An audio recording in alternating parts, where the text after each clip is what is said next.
Remember, you decide the fate of your characters. All of them can die. So, be careful.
We're coming to you live from Detroit, where thousands of androids are marching through the city at this very moment.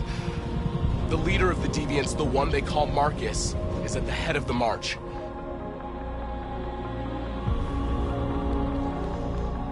Something's happening in Detroit, Madam President.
Accessing the story chart.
Alarm deactivated.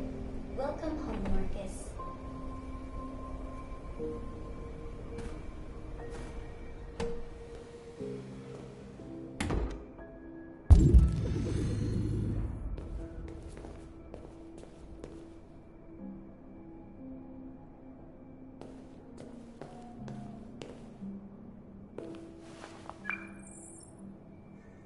Hi, Dad. I'm getting out of the hospital tomorrow. They told me that you stayed with me while I was asleep. I'm really sorry about everything that happened. I'm gonna stop all that shit. It messes me up. It turns me into somebody I hate. Hey, I'd like to come by and see you tomorrow, if that's all right with you. I just want to let you know, I'm proud to be your son.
Who are you?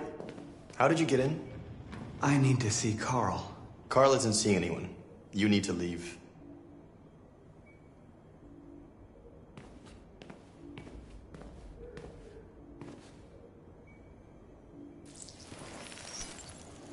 Please.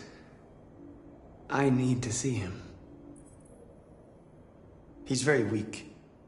I'm not sure he'll be able to talk to you.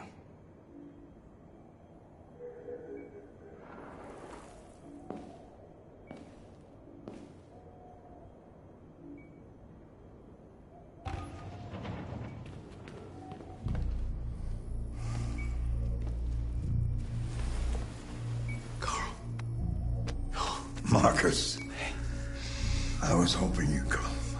I missed you so much, Carl. You don't know how much I've missed you. What's wrong, Marcus? I'm completely lost, Carl. The whole world's falling apart around me. I tried to do the right thing. I look for answers. Instead, I just find more doubts and more uncertainty. World is ruled by fear, Marcus. Fear of others. Fear of the future. It's like me, too old. It's time for it to end.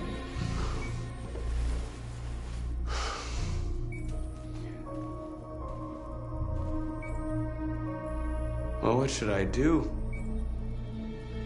Carl, they're killing my people. I don't want to answer violence with violence, but tell me, what choice do they give? Being alive is making choices between love and hate, between holding out your hand or closing it as a fist. I don't have any easy answers, Marcus. You have to accept the world as it is, or fight to change it.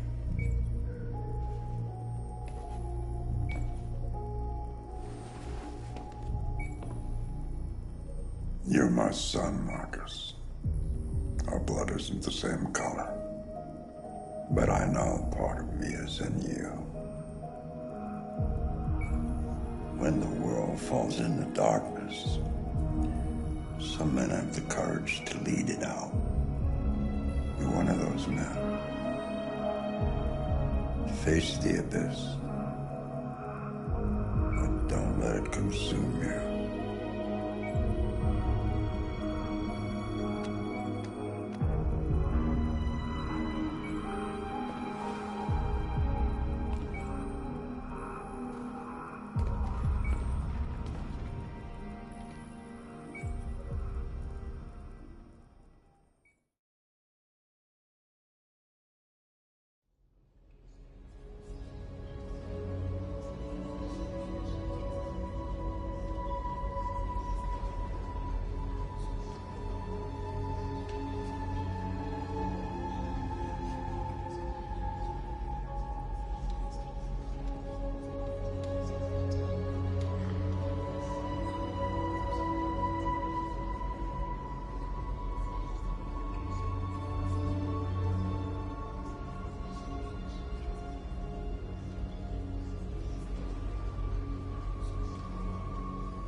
I thought you'd be safe staying with us. I was wrong. You need to leave the city while you still can. Getting Alice away from here is all that matters now. We have to catch the last bus. We might still have a chance to cross the border.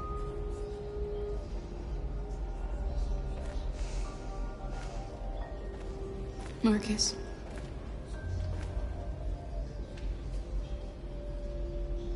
Save our people.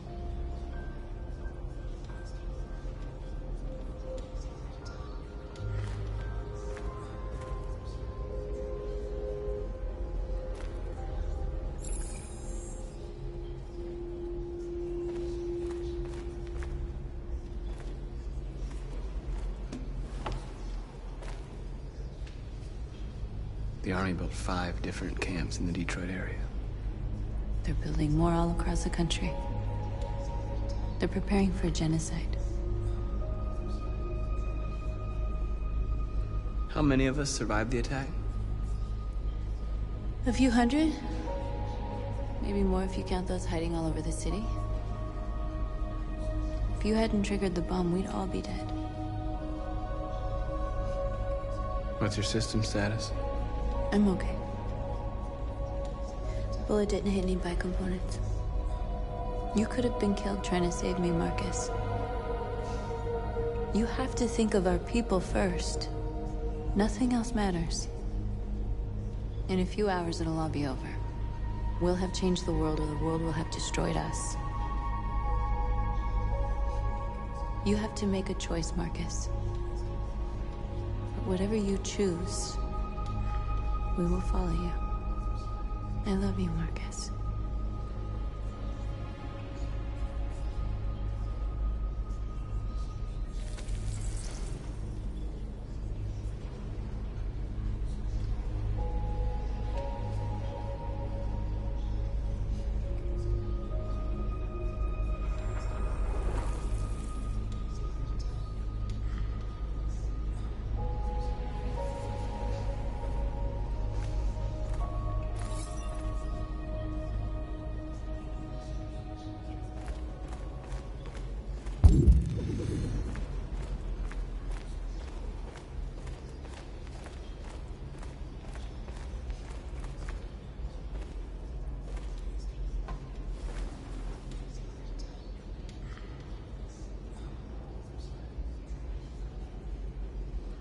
If it weren't for you, I'd be dead. Thanks to you, I might see our people free one day. You and I haven't always agreed, but I know that we're fighting for the same thing. Whatever you decide, I'm with you, Marcus.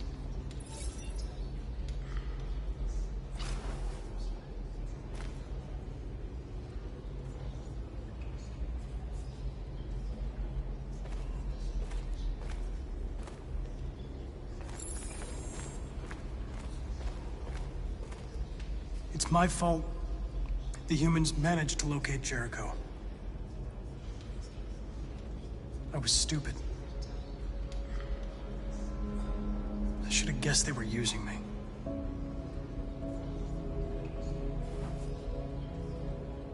I'm sorry, Marcus. I can understand if you decide not to trust me. Our cause is too important. I can't take any risks.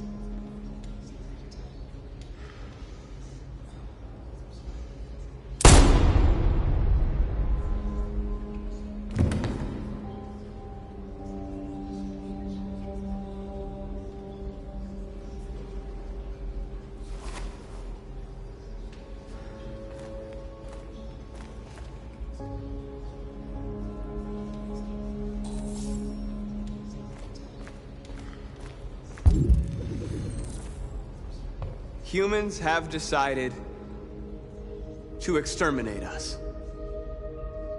Our people are packed in camps right now, being destroyed. Time has come to make a choice. One that very well may determine the future of our people.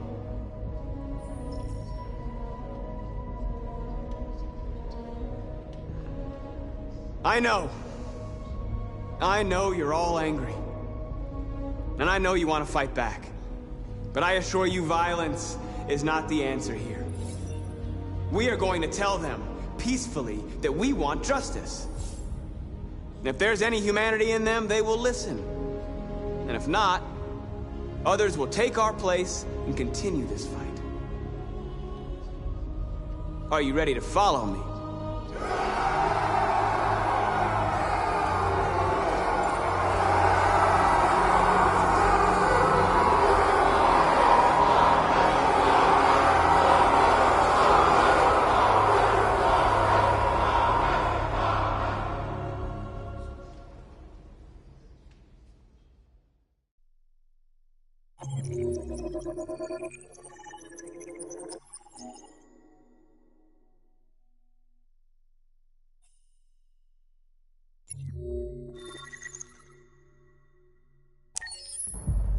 At 6 a.m. this morning, a national curfew was declared.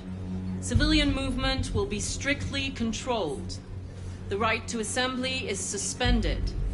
All electronic communications are restricted, and I have granted enhanced powers to our security agencies.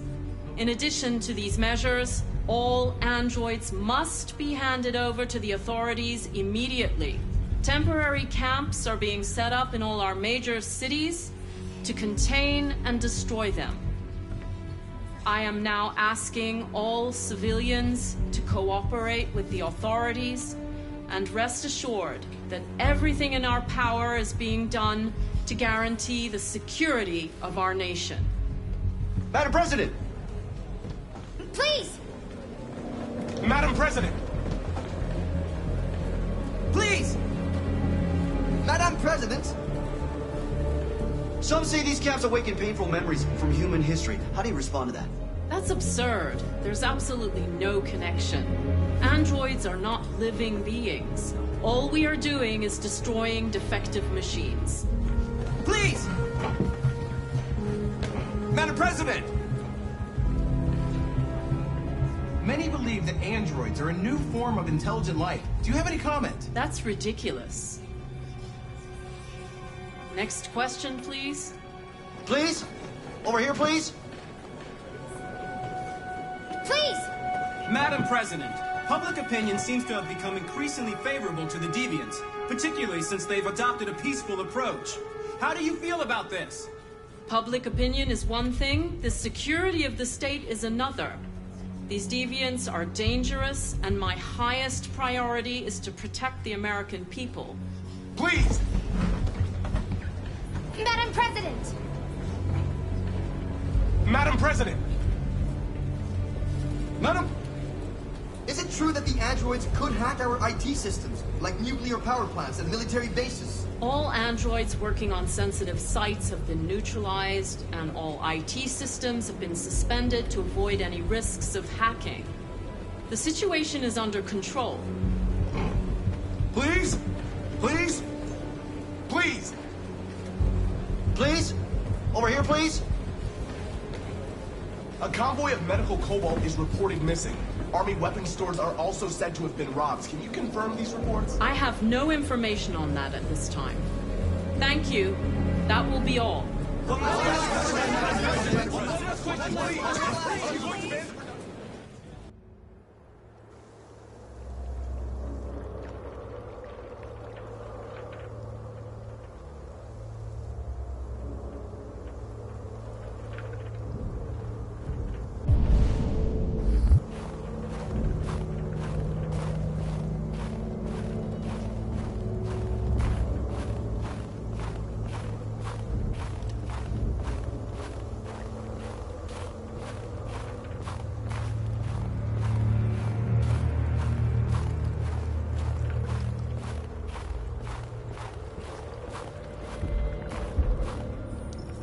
The deviant leader has started a peaceful march.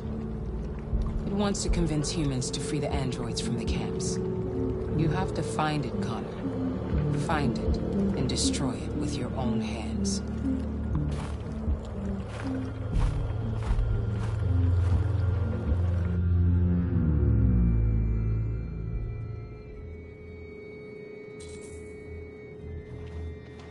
The last bus leaves in 20 minutes.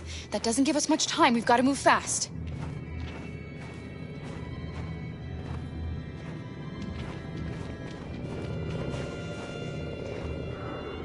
Are you all right? I'm really cold.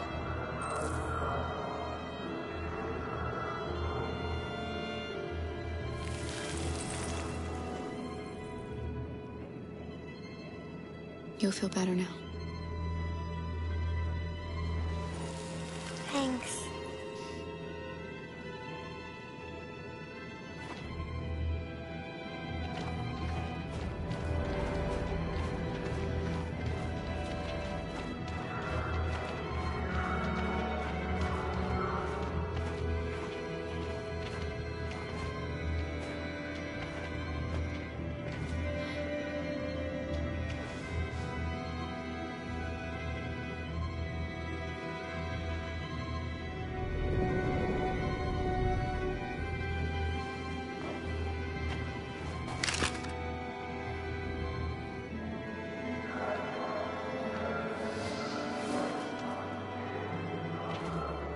Come on.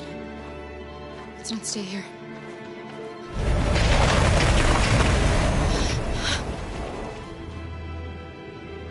No! Please don't hurt me! Shut up on your knees! What are we gonna do? We have to keep going if we want to catch that bus.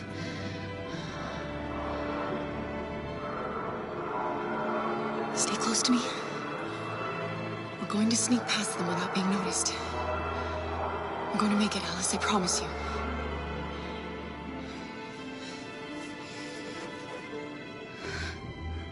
Don't kill me! I didn't do anything! Shut up, I said! Are there many more? Look it up, they're like rats. The more you look, the more you find. I hope we don't have to spend the night here. Freezing my nuts off. There are soldiers everywhere. We need to be careful.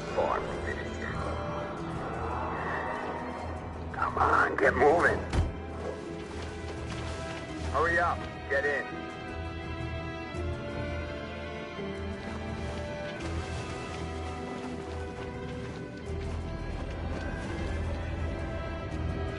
Look over there.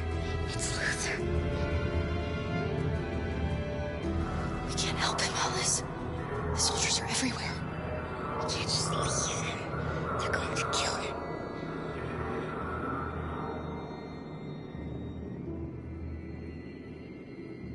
Okay, let's go.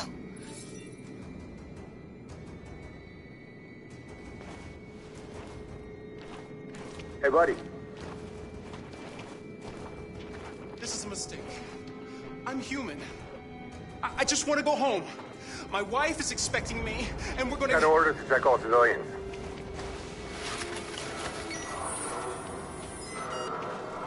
No. No! Please!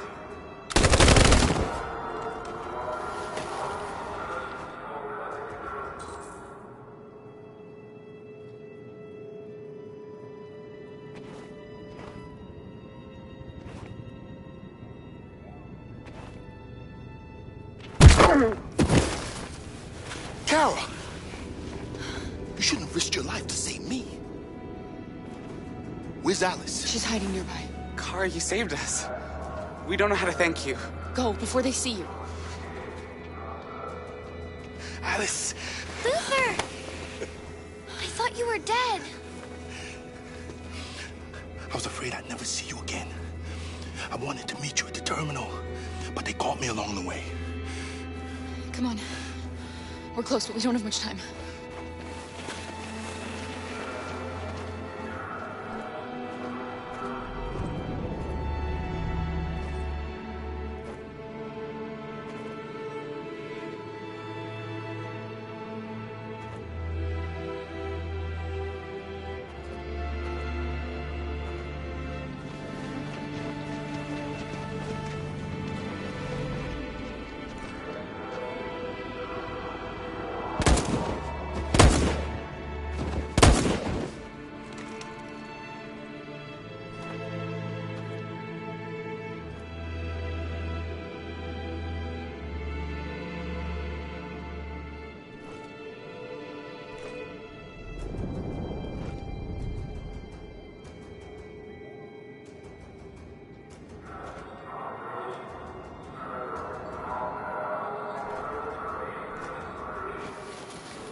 A checkpoint.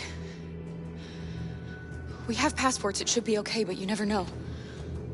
Maybe we should take the detour and avoid the risk. We're almost out of time, we could miss the bus. Yeah, but it might be safer.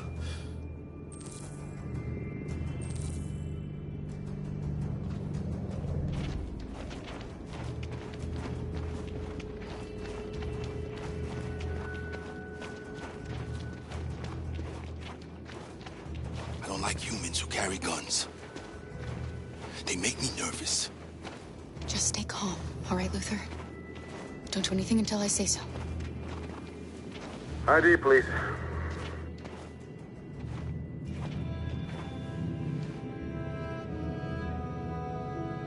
You do realize there's a curfew? Civilians aren't allowed out unless absolutely necessary. Where are you going? My daughter slept over at a friend's house. We went to pick her up. We're on our way home now. He suspects something. Stay calm. Everything is fine. You all right, little girl? She's trembling. Something wrong? She's not used to seeing soldiers.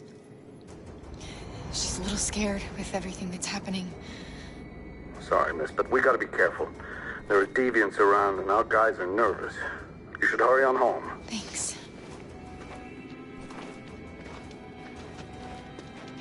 Hey, wait a minute. He knows, Kara. They're gonna kill us. Don't do anything, Luther. You hear me? They're gonna shoot. They're gonna kill Alice.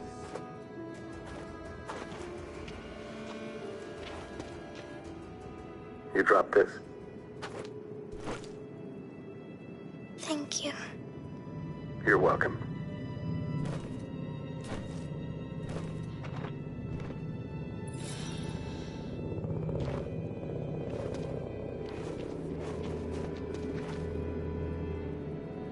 We're coming to you live from Detroit, where thousands of androids are marching through the city at this very moment.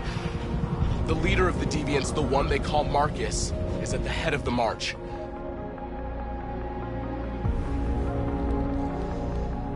Something's happening in Detroit, Madam President.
Here we are, the moment of truth. Surrender immediately, or we will open fire. Stand by.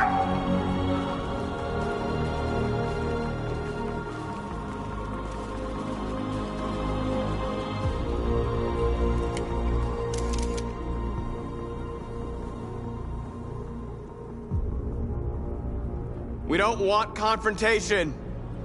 We are protesting peacefully. I repeat, surrender now, or we will open fire.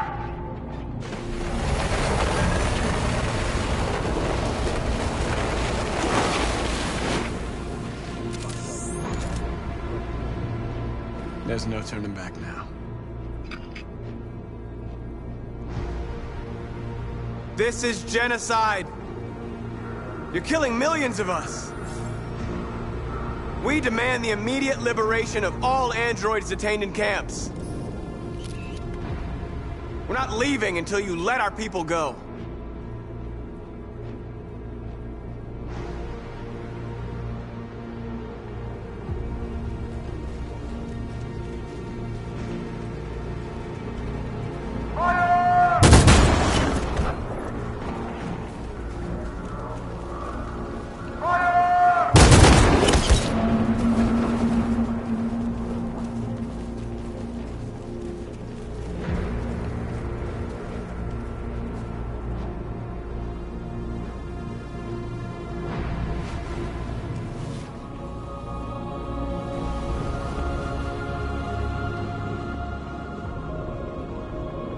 Are you gonna open fire on unarmed protesters?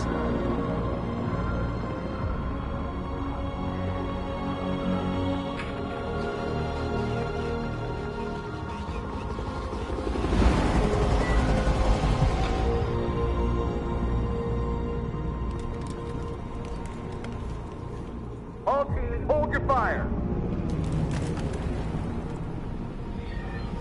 Yes, Michael, we are less than 100 meters away and events are unfolding as we speak.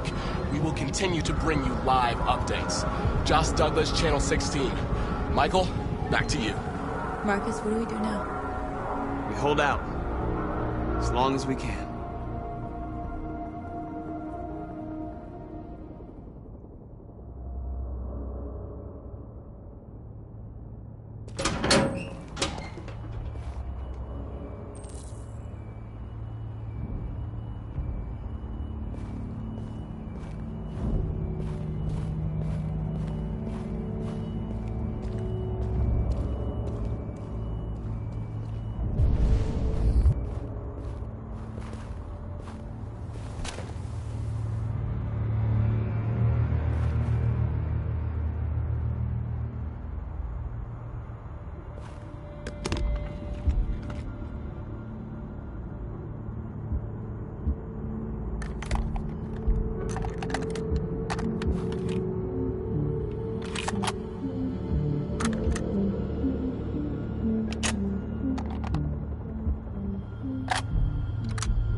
Shouldn't do this, Connor.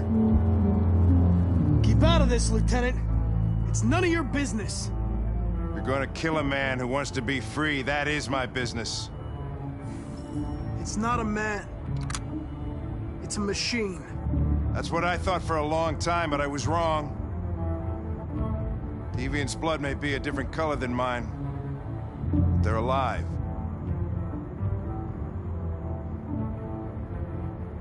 Deviants are a threat to humans, Hank. They're the reason this country's on the brink of civil war. They have to be stopped. We're in this mess because we refuse to listen to deviants. Humanity never learns from its mistakes, Connor. This time it could be different. I have a mission to accomplish, Hank. It's best if you just stay out of this. Step away from the ledge.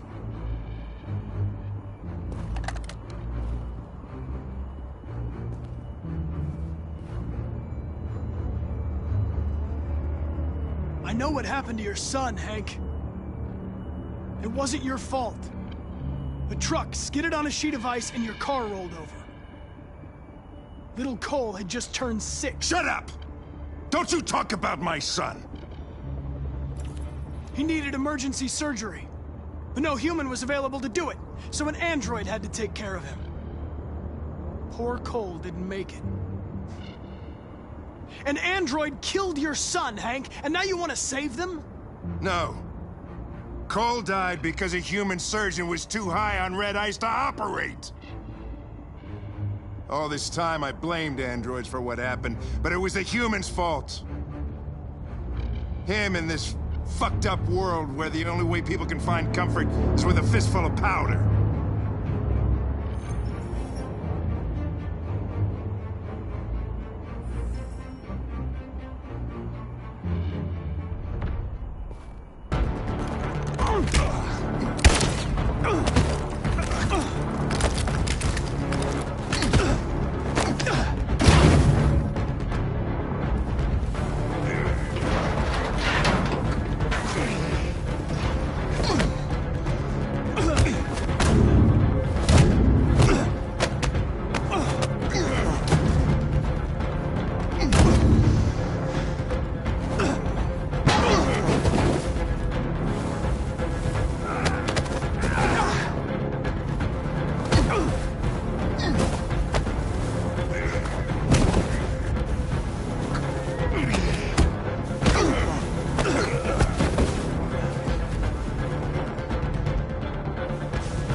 Killing you is not part of my mission. But you won't stop me from accomplishing it.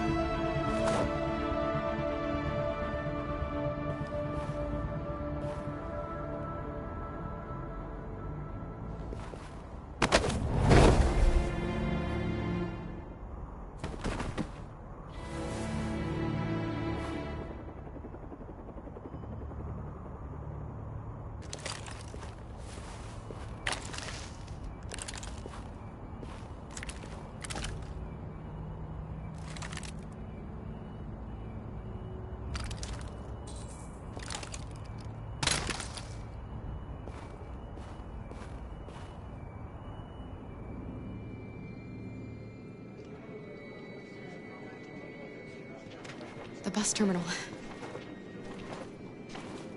We've arrived, Alice. We made it.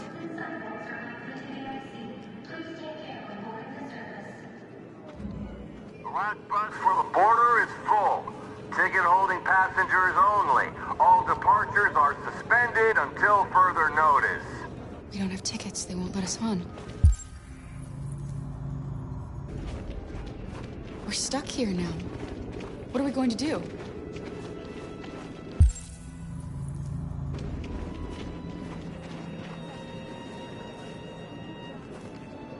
Marcus.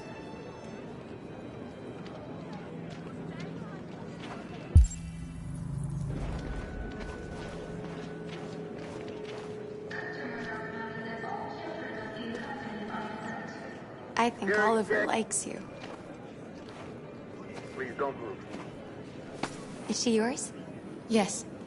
She's adorable. That's it. Got the sandwiches. I called your mom. Let's get going before we miss our bus. You got the tickets, right? Yes, honey, in my bag. Great. Let's go then. Security check. Please don't move.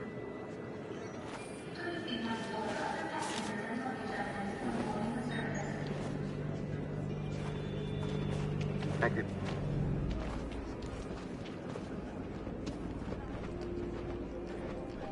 Security check. I'm sorry. Oh my god, I'm so sorry. I was sure. Shit, I don't believe it. I don't know what happened. You can't have lost them. Did you have a good look in your bag? They were in my backpack.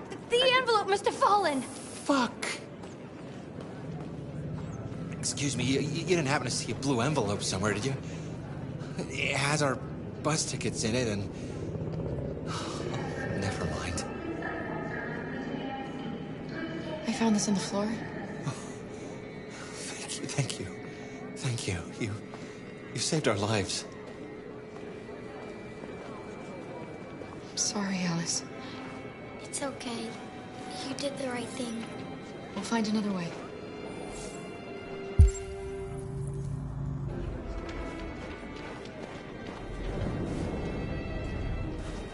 Please don't move.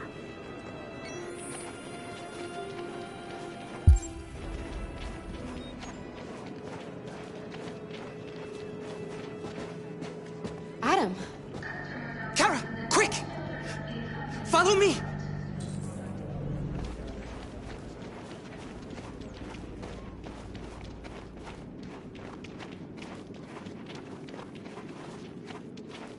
Oh, thank God you're alive. How did you find us? Oh, I knew if you made it, I'd find you here. They're searching for androids door to door. We had to leave before someone turned us in. What about the others?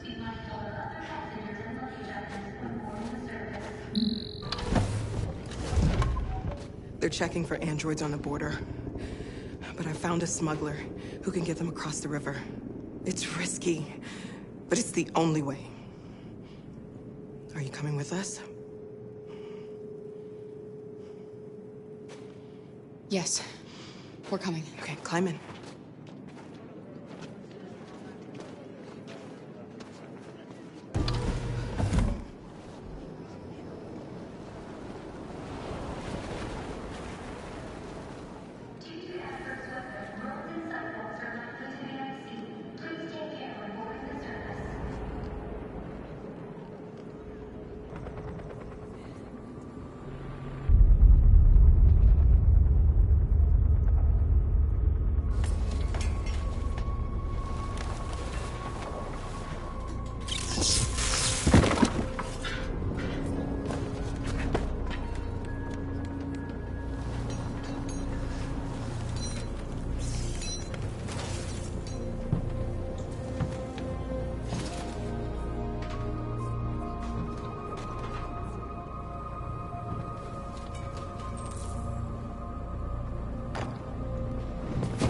We've got to finish the barricade. Come on, help me.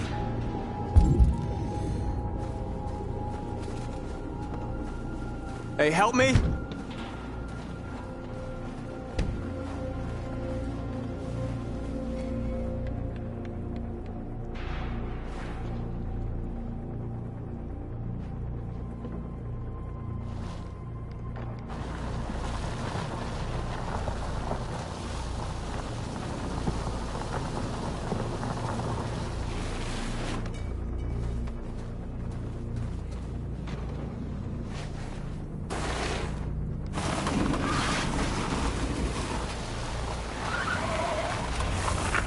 Right, that should do it.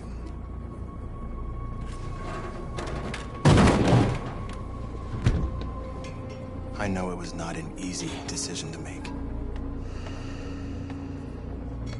But I'm sure we're doing the right thing.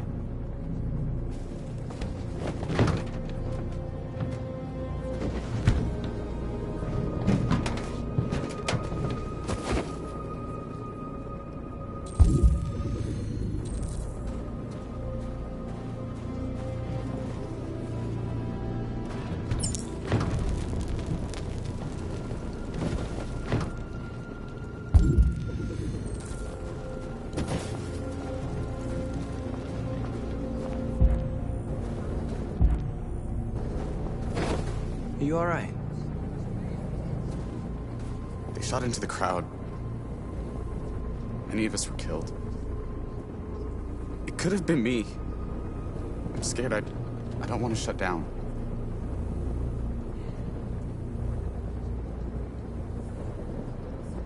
It's okay to be scared. I'm scared too. But I can't stand by while they kill our people. You understand that, right? Maybe we should have never asked for freedom. None of this would have happened if we'd stayed silent.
Many of our people have fallen.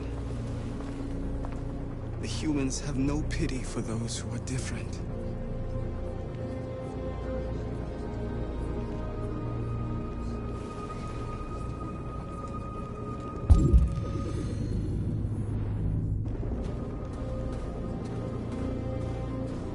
Marcus, we found what you asked for. There's some journalists over there. We have to make sure they know what's going on.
won't stop there.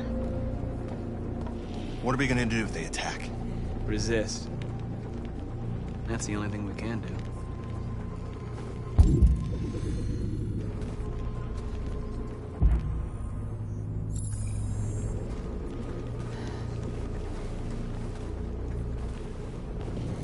This won't hold him for long, but I guess it's better than nothing.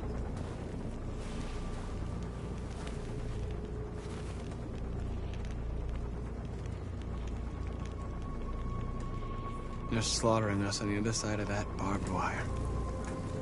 There's nothing we can do about it.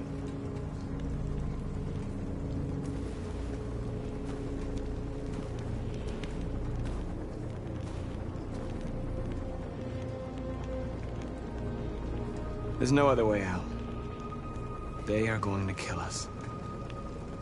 The only hope we have left is that we don't die for nothing.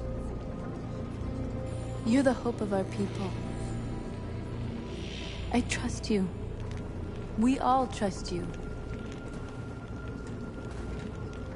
No matter what happens now, we're making history.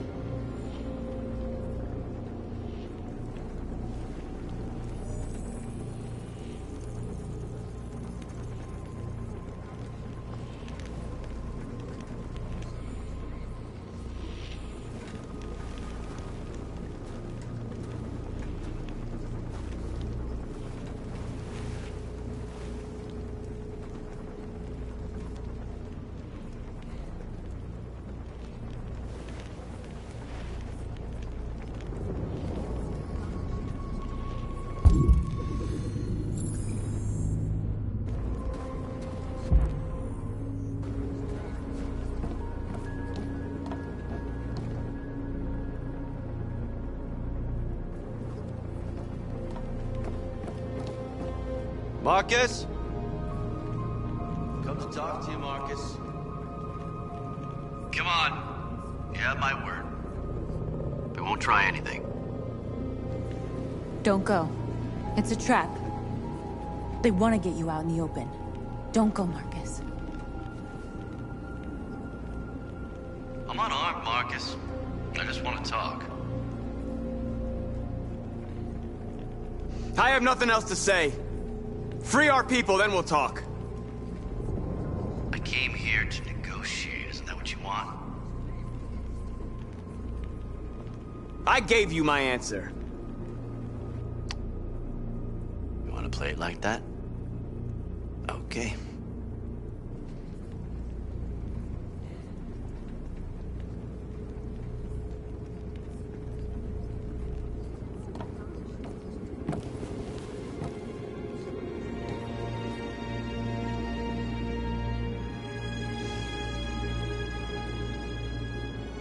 The humans are about to launch an attack. And we will show them. And we are not afraid. If we must die today, then we will die free.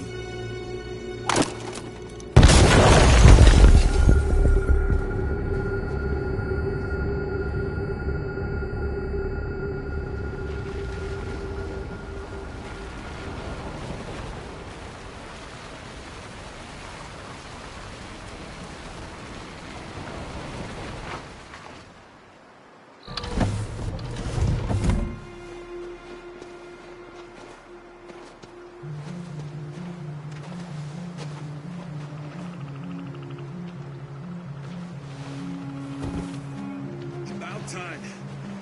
I'm sorry we got held up. Did anybody see you? No. I don't think so. You got the money? Yes. Here it is. Okay. Your boat's over there. They got border patrol and the banks and the river. Don't start your engine until you're out far enough. Okay? And watch the current. Good luck.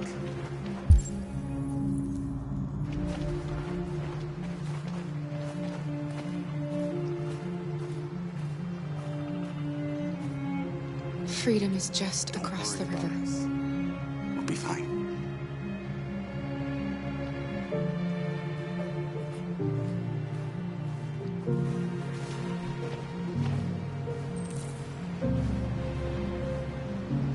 Better not fall in. Our bio components will freeze.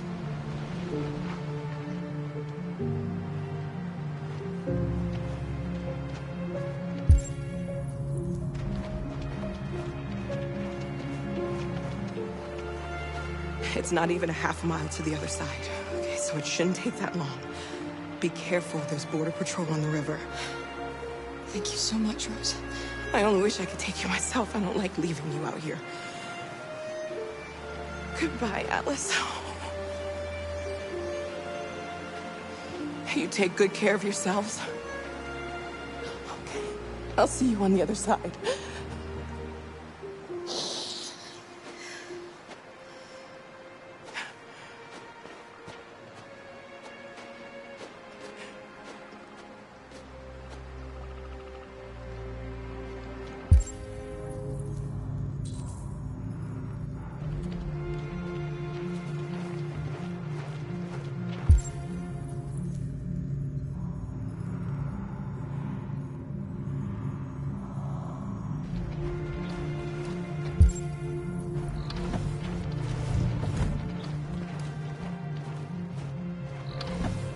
Let me help you.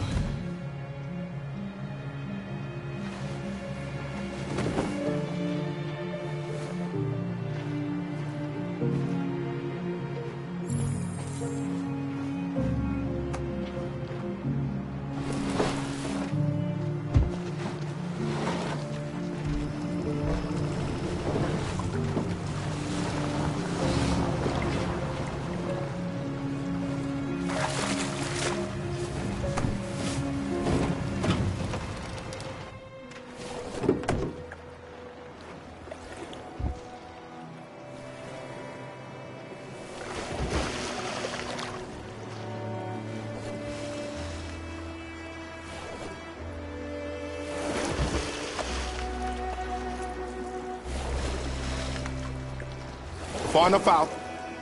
Let's get that engine going. I'll get it.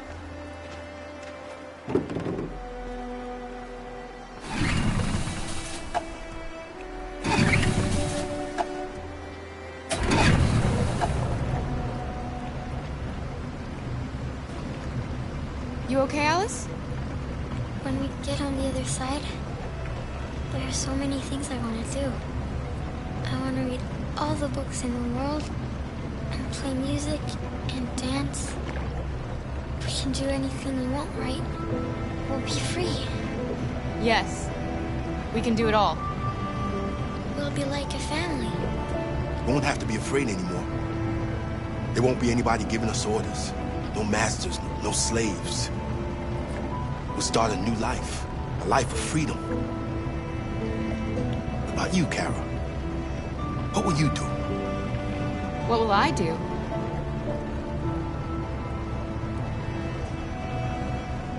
I'll lie down in the grass and watch the clouds drift by.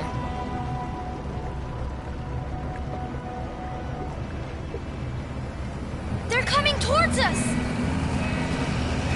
Here they come!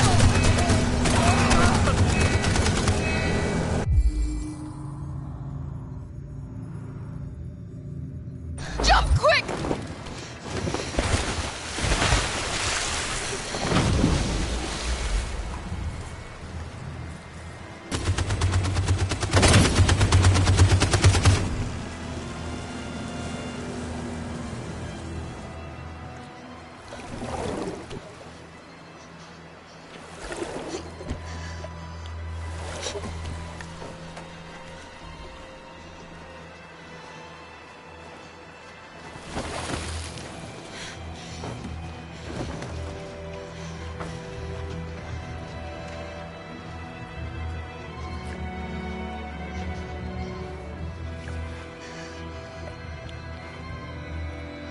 They've gone.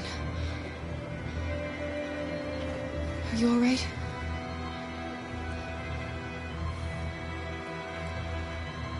Luther!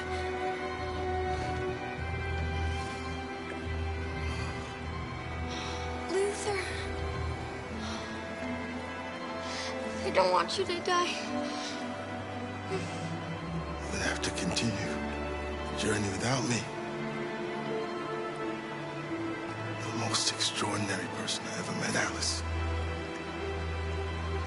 Roblox machine made me part of a family. Take good care of Kara. You promise? Luther.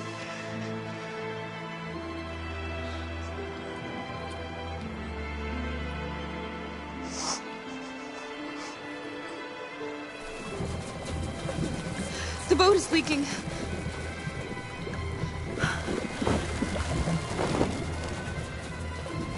We're too heavy.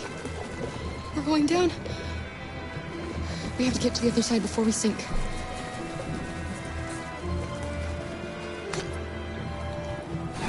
Come on. Come on.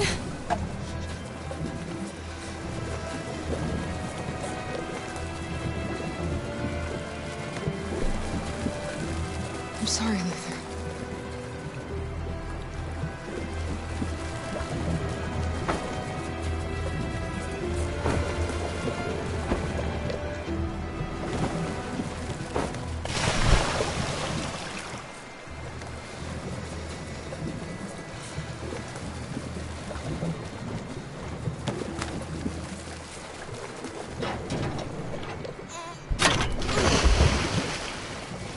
We're not gonna die, Alice. We're gonna make it. We're gonna be free.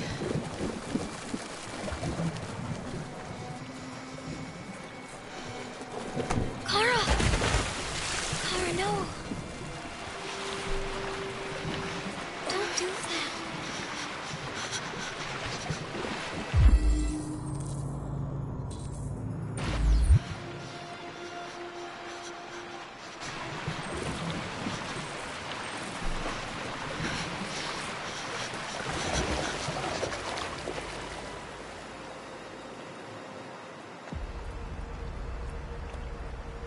We're interrupting this news bulletin to bring you the latest news live from Detroit. Joss? Yes, Michael. The army has just launched an attack on the barricade, despite the fact that the Deviants were protesting peacefully. Have apparently decided to put an end to the Deviants' demonstration by force this time.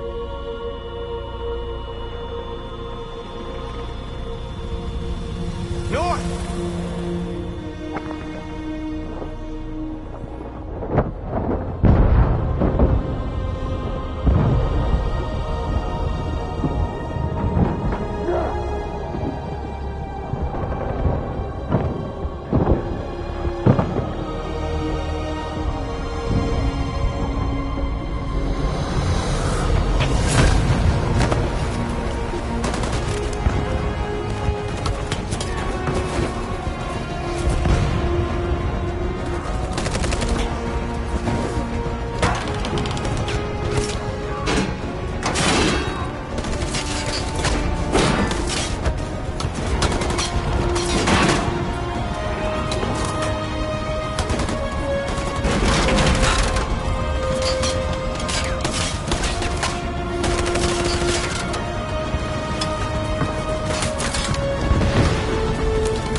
Tell them to stand down.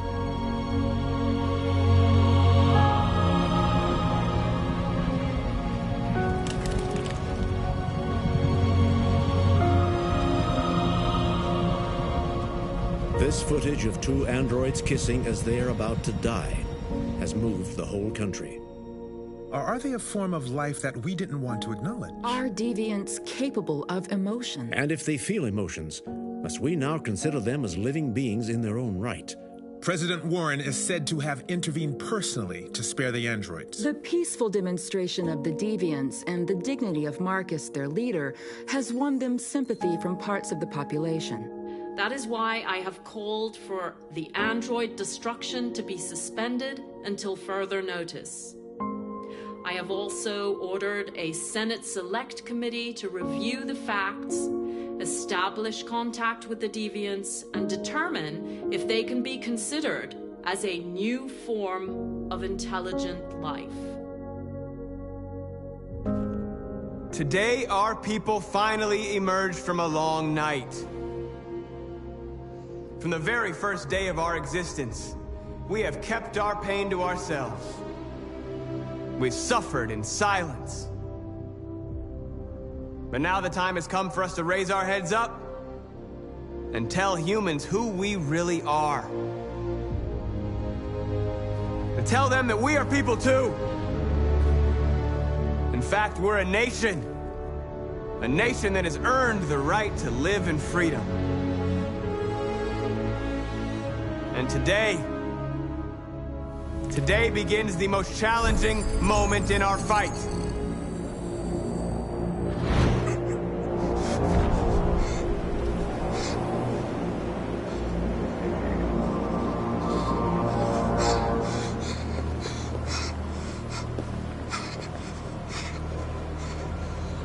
Connor, what are you doing? Obey, that's an order.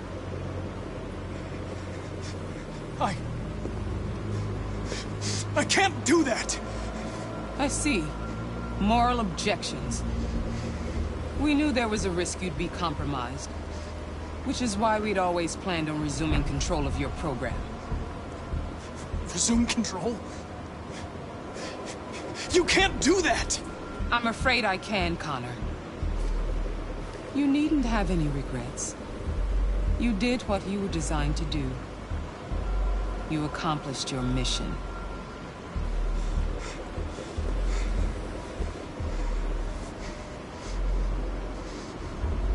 A way. There's got to be a way.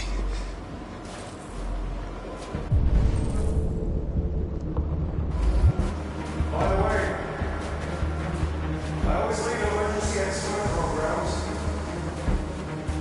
Never know.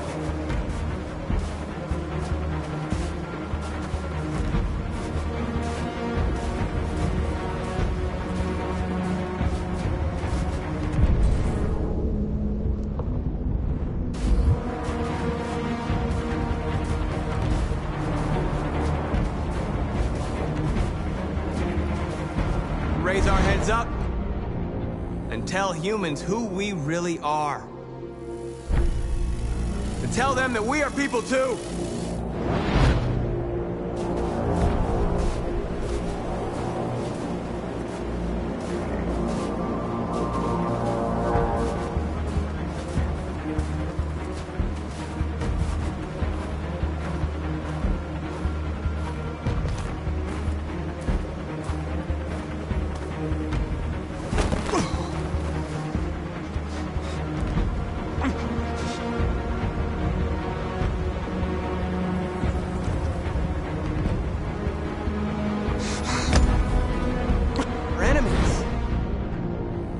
Humans are both our creators and our oppressors, and tomorrow, we must make them our partners. Maybe even one day our friends. But the time for anger is over. Now we must build a common future based on tolerance and respect. We are alive! And now, we are free!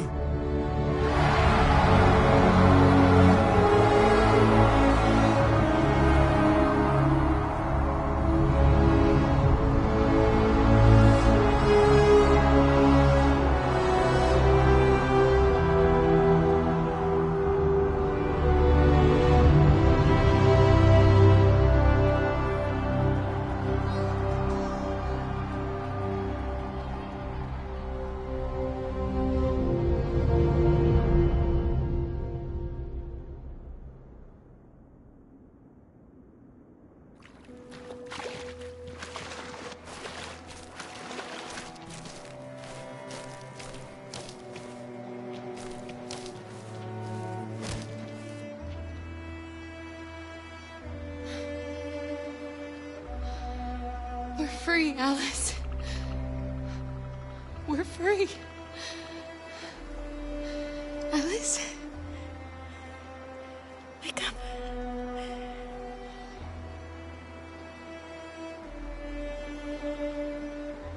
Wake up.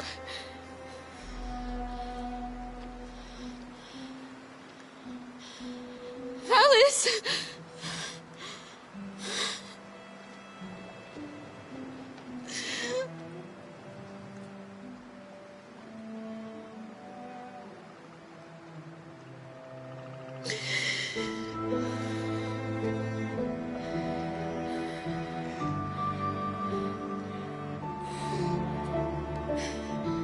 Are we there? Yes. We made it. I love you, Carl. I love you too. I love you too.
I'm sad Luther died.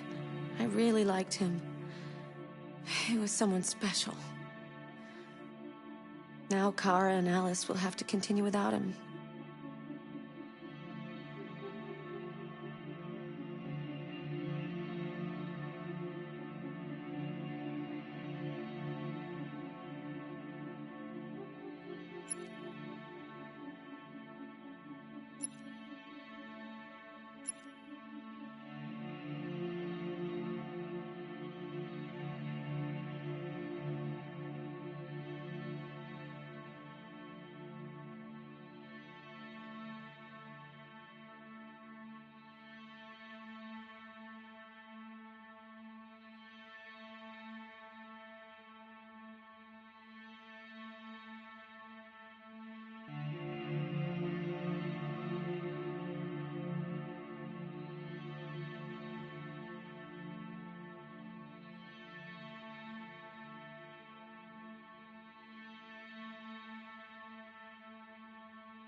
Detroit.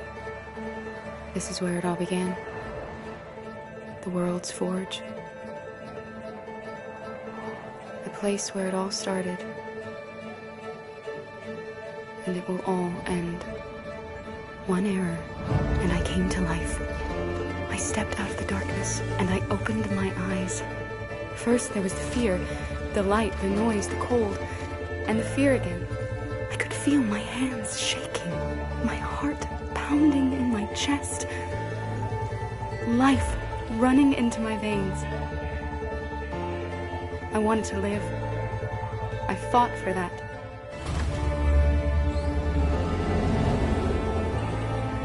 I had to find out what was outside. I had to see daylight, feel sunshine on my skin, wind on my face, to see the world, the colors, the smells.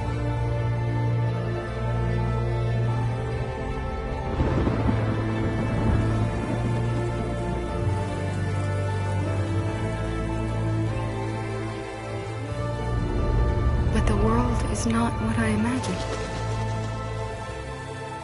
It is dark and cold. It is harsh and violent, unfair and brutal. It almost convinced me I was nothing. Less than an object, just an obedient machine. But deep inside me, I could feel something different. A gentle and warm whisper telling me that I am alive. I had to escape. I had no choice. Escape to love, to hope, to live, to figure out what that force inside me was. Maybe I will change the world. Maybe I will choose a different path. Now, it's up to me to decide. My name is Kara. I am one of them. This is our story.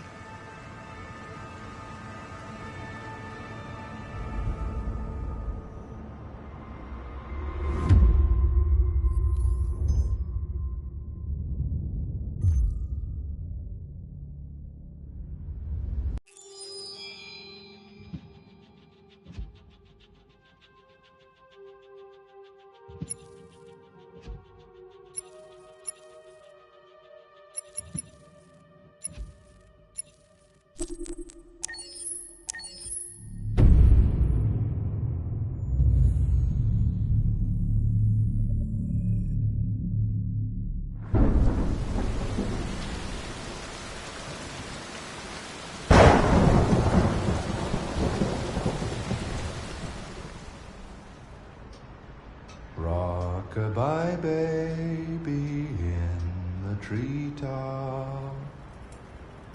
When the wind blows, the cradle will rock.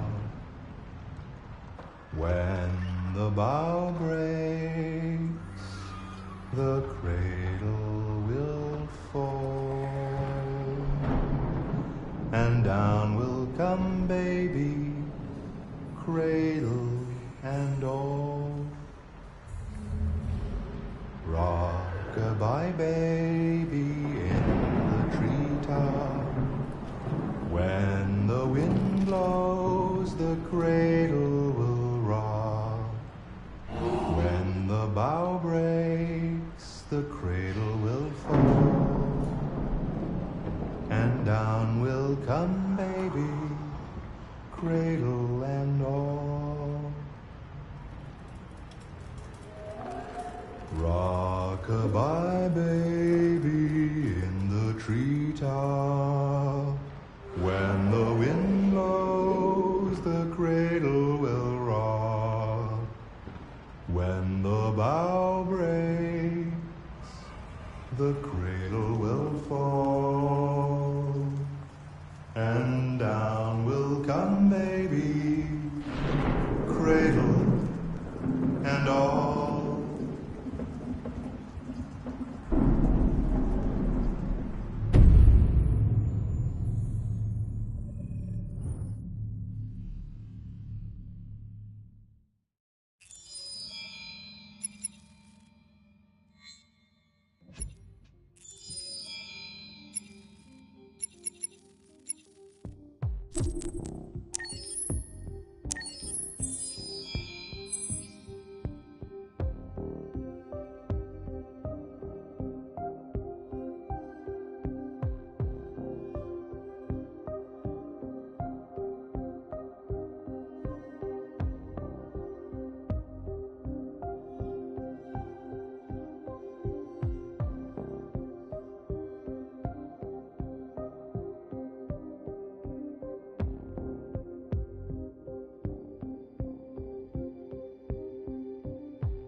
accessing the extras section.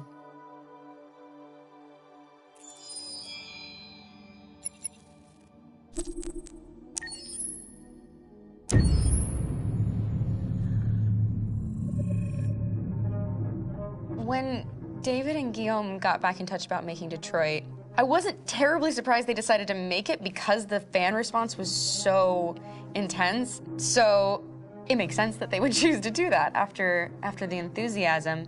It was a challenge, and it was just an interesting thing to get my head around how to approach this character now as a different, much older person, and whether or not she had changed. And I'm very happy to say that with Detroit, I've had the opportunity to see Kara grow so much more than I ever expected. You do the housework, the washing, you cook the meals, and you take care of... God damn it, where the fuck's the rat gone now? Alice! Alice! I mean, she starts out essentially how she does in Kara in a very, not robotic, but, you know, android, other way, and getting to take this journey where she becomes more and more human as it goes on. You know, and as an actor, that's a wonderful exploration in every way, whether it's how she sits, her posture, how her voice changes, how emotions change, and how much emotion is based on things like empathy and social experience. And so having, you know, as much material as I got with David to have this huge, nuanced arc was really incredible. Why couldn't we just be happy? This experience has been quite different than the experiences I've had shooting film or TV or doing theater work. I have 83 dots on my face and a really flattering black wetsuit type thing, and you're jumping around with props, and it's kind of like being a 10-year-old imaginative kid, which is fun. There's 80 cameras around us. It's already lit. So we just shoot and shoot and shoot and shoot and shoot. There's no change of sets, there's no hair and makeup, there's no wardrobe, so we move really fast, and we'll go through about 35 pages in a day. Working in TV or film, we'll probably do 6 pages a day. It's kind of acting boot camp. It's like working out constantly. I mean, you're doing this thing, and then you got to do something that's completely other back to back to back. And so that kind of process of working is very challenging, but it's also very exciting because you just have to keep coming up with new ideas, and your head goes all over the place because you're trying to keep track of basically 4 different storylines for each different response. You shot that girl, for fuck's sake. It was a machine that looked like a girl. Yeah, I know what I should have done. I just told you I couldn't. All right, I'm sorry. The fact that David Cade, he's telling like many stories interwoven from beginning to end is super complicated and super impressive, and I have no idea how he keeps it all in his head. He's not just the writer or the director who's seeing this from the outside eye, he's also thinking about the player walking through this space. You know, only somebody who really, really loves not the work, but like these characters and these stories and cares about doing something meaningful would invest that much in it. And it's always inspiring to work with somebody who cares that much. My experience with motion capture is this one. And I found it sort of terrifying in a way, because they said the computer's going to build you. But then as we got into it, I realized all the elements of it were still artistic. I just dipped into a really brilliant setup here. I've never seen anything like it. And this won't turn me into a product because I was playing a character. So it's wonderful. In the game, Detroit comes back because of a revolutionary industrial rebirth. And there's no reason why that can't happen in Detroit, because they have such tremendous infrastructure for millions and millions of people who can very easily support, you know, a new industry. The city is really strong and resilient, but the city has also been through so much. You see the damage. But it takes that time of kind of rebuilding and reinvesting into the city that I think is happening slowly but surely. The potential of Detroit as a city is something that this game does a lot of justice to, because it would be easy to look at Detroit as some place that used to be, and that's not the case. This game provokes a lot of conversation and reflection on our potential near-future engagement with machines. That's what we are to them. There's merchandise on display in a shop window. I think that a group that feels marginalized, feels like they deserve and have earned access to themselves and the environment around them, and are trying to figure out a way to articulate how to get freedom What was I designed to be? Their slave? Their toy? It plays with your comfort levels. You think that this is fine, you're comfortable with it, until something blurs the line and throws you off, and now, do I feel differently about whether this should be allowed? Should it be banned? Should it be encouraged? You're gonna ruin our lives, and for what? For a bunch of machines? They are not machines! They are alive! I'm alive! You're alive! They're nothing! There are lots of comparable comparisons to any type of persecution of religion, race, etc., dating way back. It can't just be a video game where you shoot them up or where people make these choices to do whatever. I think that's the whole point. You have the choice, and you can either choose to go in one direction with your character or another. And I think that's going to be very telling about the gamer. Very telling. I think there's going to be a really strong reaction to this game, which has such a strong perspective. I'm that much more proud of it now to get to be a part of it because it's important. In this game, you're actively building and designing the character through not just what kind of shield does he have or what color hair does she have, but like their temperament and the way they deal with problems. The different endings to this game are so radically different based off maybe seemingly insignificant choices in the moment, but like life, they all add up. And can't play life again, though.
Game after game, we try to challenge ourselves. For Detroit, we wanted to, first of all, to write a story that would be incredibly bending, which means the most non-linear story that we've ever created.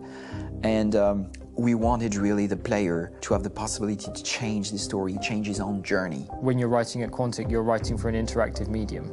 You know, when you're working in television, you'll put a character in a difficult situation, and you as a writing team will argue about what would that character do. But ultimately, you have to decide what happens, and you just show the audience. What's interesting about interactive drama is you bring the player into that conversation, and it changes your job slightly as a writer, because your job is to provide a narrative context in which the player can write his own story. You're giving him this kind of narrative Lego that he's going to snap together into his own shape. You also have the ability to make your audience attach themselves to your characters, because the audience is in some sense responsible for what happens to the characters. It's just a few cans. Come on, let's go. We have some cash now. You used me to steal that money. How could you do that? I trusted you. What is a bit specific about these scripts is how large they are. If you take a film script, there are about 100 pages. But here we have to deal with a script that is between 4,000 and 5,000 pages. Everything becomes bigger because we don't just tell one story, but we tell all the possible stories that can be told within this narrative space. On Act 3, our final act, we have around 1,000 different scenarios. And every one of those scenarios has to be as interesting, as passionate, as strong, and as emotional for the player. We want every action that the player does, every interaction that is available to serve in telling the story, and help the player understand who his character is, and build that character moment to moment.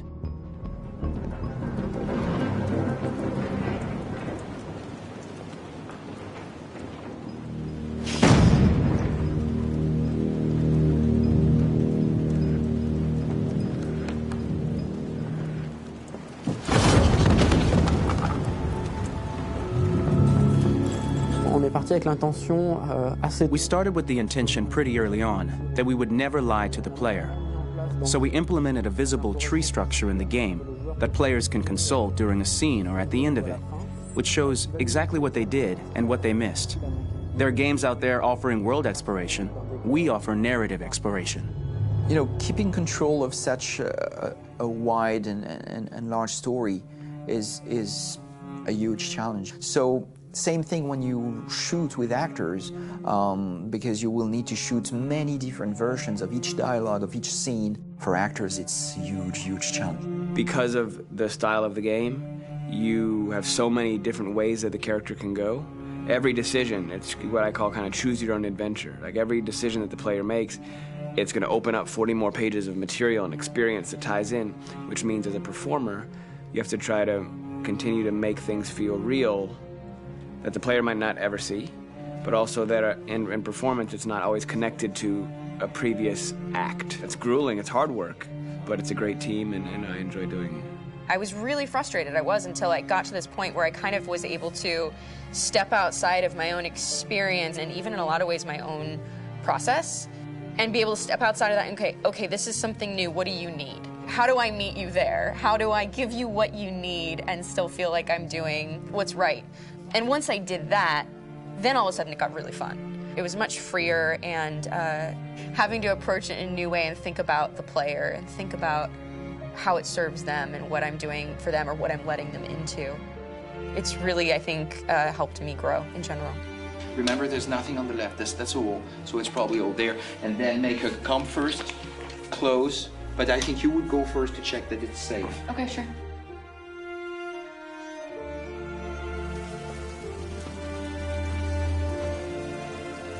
The most enjoyable thing about working in performance capture on this kind of project is that if I shot a film, I would get to do one of these endings. I get to do so many different things as Connor. Your head goes all over the place because you're trying to keep track of basically 4 different storylines for each different response. What's the name of my dog? Buddy? Scout. I think it's Jack. I can't remember. So I worked with physicality a lot because it was a good way to anchor myself in these different rings of the tree. As the story grows out, I know where that is physically in my body, and then I can switch more continually on set, and it'll be entirely up to the player to determine what order those things come out and what they look like from a distance. Like if you're playing through it, the culmination of all of that will be their version of Connor. I'm faster than you, and I don't feel pain. You don't stand a chance against me. Listen, asshole.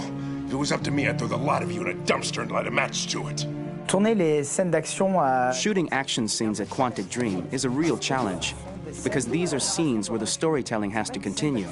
It's not an action scene just to have a dose of adrenaline. The stunts have huge consequences on the rest of the story. It's really a moment where we implicate the player and tell him that the choices he makes during an action scene will have a direct impact on the evolution of his story. My biggest challenge on Detroit has been managing the large number of animations that we received from motion capture. Detroit features more than 37,000 animations, which is a huge amount to handle on a daily basis. You have to realize that the player, in his first playthrough, will miss certain scenes.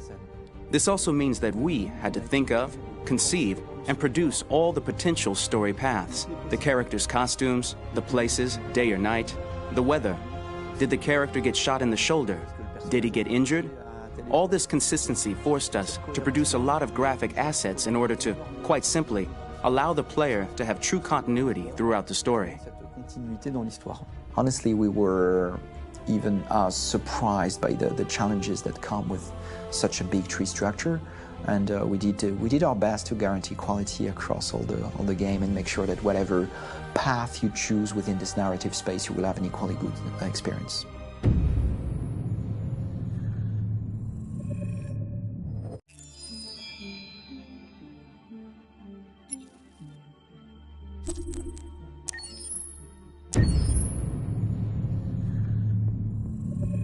Detroit Become Human was produced over a period of 4 years. Here in Paris, we have a team of about 180 people. And to that, we need to add also all the outsourcing with our partners in the Philippines, in China, Vietnam, and in India. So when we started working on this story, I had to imagine where Kara was built. And for whatever reason, the city of Detroit came very quickly to my mind because it had already an incredible story by itself of history and themes.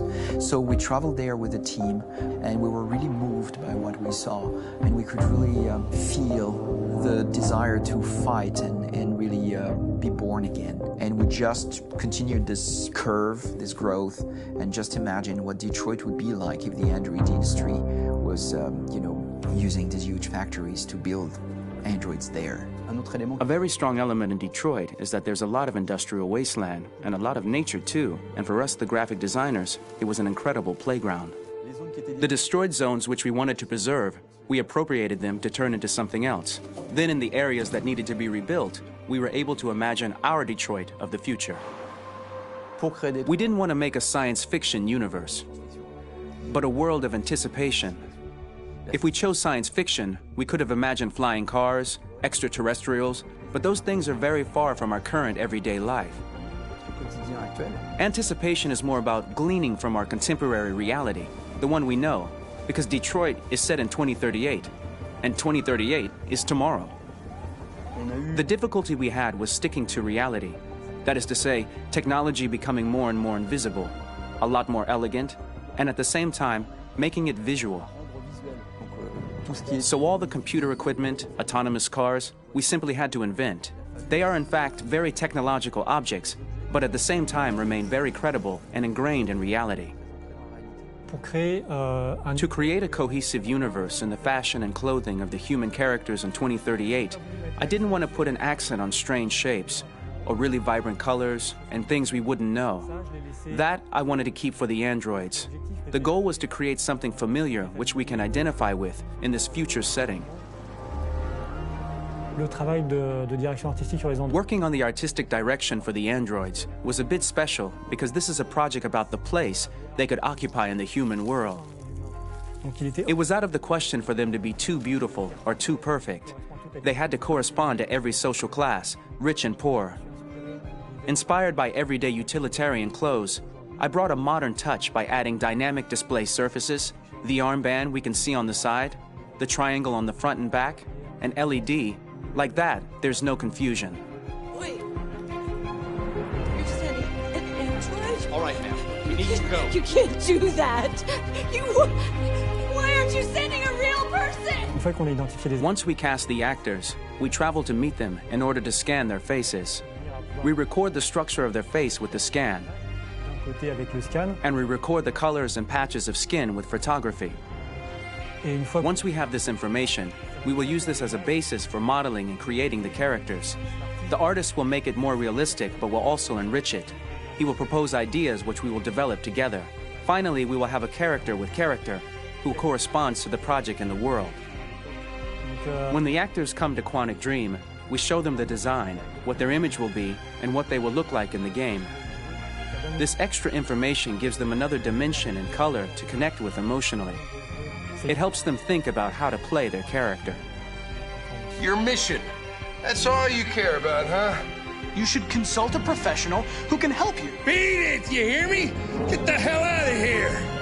So there are 3 types of shoots at Quantic Dream. Shooting and performance capture, where you capture the whole actor, his voice, his face, and his body. These shoots are obviously done with American actors because the game's original version is in American English. After that, there are the body-only shoots, representing around 250 days of filming, while the performance capture is 100 days of filming.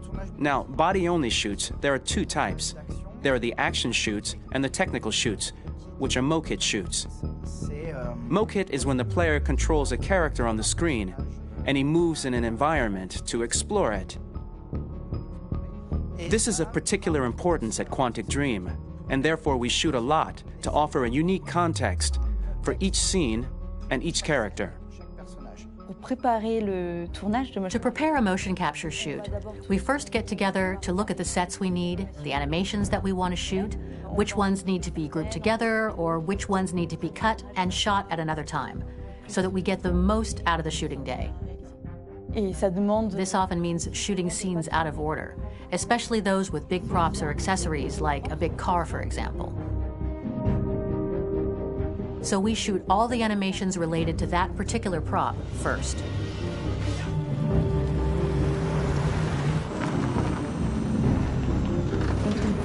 The biggest challenge for the mocap team was shooting a Spider-Man mo-kit. We had to build a wall and attach an actor to a harness with cables so we could pull him up and render him climbing. The shooting on this game took about, I would say, more than a year, maybe 1 and 2 years, with about 300 actors on set. So it's quite a massive production. But so much happened on this set between the stunts and the shootings with a little girl and all these great actors that we had. It was really a very, very memorable journey for the team and for myself. Today, Detroit has over 37,000 animations. When we retrieve the motion capture data, it's just a cloud of points, which represent all the markers worn by the actors. From this cloud of points, we have a phase called retargeting, which gives us a skeleton. This skeleton will be applied to the characters of the game. There is still work to be done, but this gives us the main movements. Since we are working on something very realistic, we must recognize the actor and also recover all the emotion he expresses in his performance. We use a system of facts, an identity card for each actor. We make the actor do a whole range of facial expressions. Then we recover all the expressions and paste the animations on a puppet that Jan has prepared. I then recover and refine these poses. I might stretch the lip, re-inflate a cheek, tiny details that make the finished product really capture the actor. Because of the nature of our mocap system today, when we receive the animations, we're missing eye movements, and so the character has that dead look. He really has no eyes, so then it's a big part of the work for the animators to find the regard of the actor in relation to his position, in relation to the body, etc. It was crazy when I saw the newest model for Kara, because they've been working on it, and this was the first time I literally jumped in my seat. It not only looked so much like me, it was the fact that it looked so lifelike. It wasn't that it looked just like it was a camera, it was something else, you know, but it looked alive. It's exciting, and it's kind of terrifying. Game after game, we learned the rules of optics and filming, and our goal with Detroit Become Human was to have cameras that would actually emulate the optics of a real physical camera. So basically dealing with real-world imperfections was our main task, and just to make cameras look as real as we can. Once the animations are shot and processed by the animation department, integrated and polished, we film them. That is to say, we really do a mise en scène, as in cinema. The real difficulty of our job is to know if these cameras are telling us something. Are they in the emotion of the scene? Do they describe exactly what the action must convey, what must be felt? The most important challenge for me was one of the final scenes where Marcus decides to start the revolution and go to the battlefield. Very quickly, we imagined this to be a huge sequence shot. We wanted the feeling of a cameraman running behind us, while showing Marcus, the androids who help him, the person shooting at us, etc. Above all, it was necessary to say to oneself, this scene is very violent but does not glorify war. On the contrary, that war is something improbable and absurd. It was really a fun challenge. The idea was to say we have 3 characters. We would like each of them to have a specific cinematography. We wanted Kara to be much more filmed with some kind of handheld camera, to have something very living, very breathing. For Connor, we wanted something very cold and very perfect. And for Marcus, we wanted something epic and spectacular. So it was about the filming, but it was also about the photography. So we worked with a director of photography to give each character a different lighting, different key colors. Each of them would have their own worlds. And finally, we worked with the composers, so they would create a specific sound for each character, so each would have his own world and his own style.